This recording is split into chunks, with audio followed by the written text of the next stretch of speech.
Forest right act committee کی تشکیل پر اڑیگام پنچایت کے لوگ نالاں، کہا بند کمرے میں بنائی گئی کمیٹی، کسی کو بھی نہیں کیا گیا مطلع۔ کمیٹی کو اثر نو تشکیل دینے پر دیا زور۔ مزید تفصیلات کے لیے دیکھیں ہماری یہ خاص رپورٹ۔ میں پنچایت اڑیگام سے تعلق رکھنے والا وارڈ نمبر 3 ڈنا کا باشندہ ہوں۔ میں جو یہ کمیٹی 7 تاریخ کو چوری چھپی ایک گھر میں بیٹھ کر بنائی گئی، اس کی واضح طور پر ڈسٹرکٹ ایڈمنسٹریشن جناب ڈی سی صاحب، اے سی ڈی صاحب، بی ڈی او صاحب، ڈی ایف او صاحب تک یہ بات پہنچانا چاہتا ہوں کہ یہ کمیٹی جو تشکیل دی گئی ہے یہ بالکل درست اور جائز نہیں ہے۔ یہ صرف ایک آدمی کے کہنے کے مطابق یہ پارٹی تشکیل دی گئی ہے، جبکہ یہ کمیٹی تشکیل دی گئی ہے،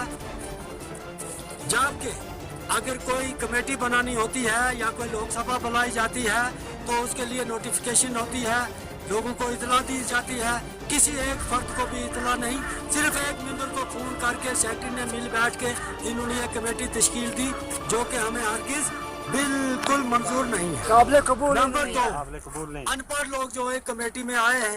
ہمارے پاس گریجویٹ لڑکے ہیں،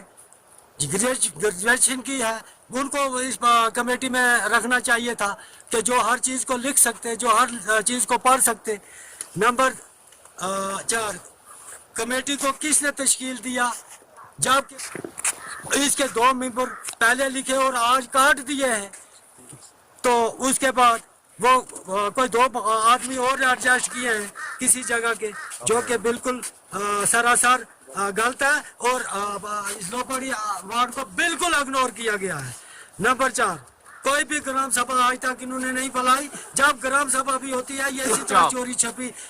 گرام سبھا میں بیٹھ کر پلان بنا لیتے ہیں اور کسی کو نہیں پوچھتے۔ نمبر 4، اگر کوئی کمیٹی بنانی ہوتی ہے یا کوئی لوک سبھا بلائی جاتی ہے تو اس کے لیے نوٹیفیکیشن ہوتی ہے، لوگوں کو اطلاع دی جاتی ہے، کسی ایک فرد کو بھی اطلاع نہیں، صرف ایک ممبر کو فون کر کے سیکرٹری نے مل بیٹھ کے انہوں نے یہ کمیٹی تشکیل دی، جو کہ ہمیں ہرگز بالکل منظور نہیں ہے، قابل قبول۔ نمبر 2، ان پڑھ لوگ جو ایک کمیٹی میں آئے ہیں، ہمارے پاس گریجویٹ لڑکے ہیں، گریجویشن کی ہے، ان کو اس کمیٹی میں رکھنا چاہیے تھا کہ جو ہر چیز کو لکھ سکتے، جو ہر چیز کو پڑھ سکتے۔ نمبر 4، کمیٹی کو کس نے تشکیل دیا، جبکہ اگر گرام سبھا بلائی تو پنچایت کی سرپنچ صاحبہ پونچھ میں بیٹھی تھی،